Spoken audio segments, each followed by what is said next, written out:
All political parties and individuals calling for sanctions against Zimbabwe must be arrested and face economic terrorism charges, a renowned human resources expert and philosopher, Mr. Joshua Maponga, has said. The individuals, Mr. Maponga said, must take responsibility for the challenges confronting the nation today.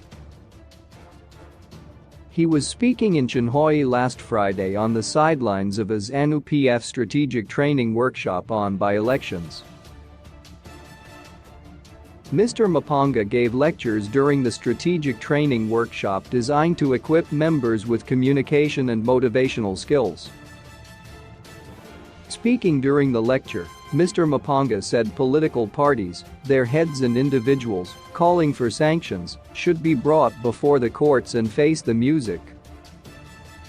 If sanctions are a crime against humanity and sanctions have been declared by the United Nations as a crime against humanity, it means those who are promoting sanctions are committing a crime against humanity, said Mr. Maponga. He added that if the sanctions prevent the coming in of medicines and people die as a result, the people who campaign for the sanctions must be liable. The opposition called for illegal sanctions at the turn of the millennium with the hope of making ZANU-PF unpopular with the electorate so that it is voted out of office. Ordinary people are being hurt by the sanctions, which the imposers said were targeting government-owned companies and individuals in ZANU-PF or related to ZANU-PF officials. However, the sanctions are affecting everyone, with companies struggling to access cheap funds to boost their operations, resulting in company closures and consequently unemployment.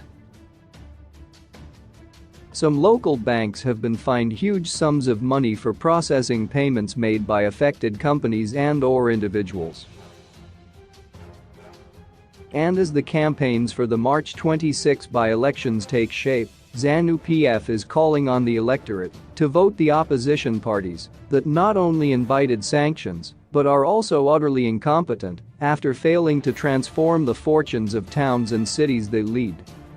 In Mashonaland West, Politburo member D. Omega Hungu called on urbanites to ensure opposition parties are voted out so as to save the cities and towns. Turning to the strategic training workshop, ZANU-PF Mashonaland West Provincial Chairperson D. Marimliswichikoka said, "We are gathered here as leaders with aim of acquiring knowledge from experts.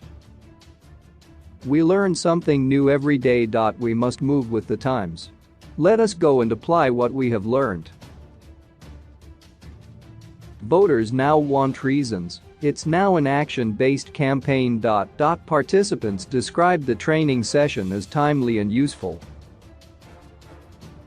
Former Chinhoyi Mayor T. Test Michaels, who is contesting in the town's Ward 14, said the workshop prepared him for a resounding victory.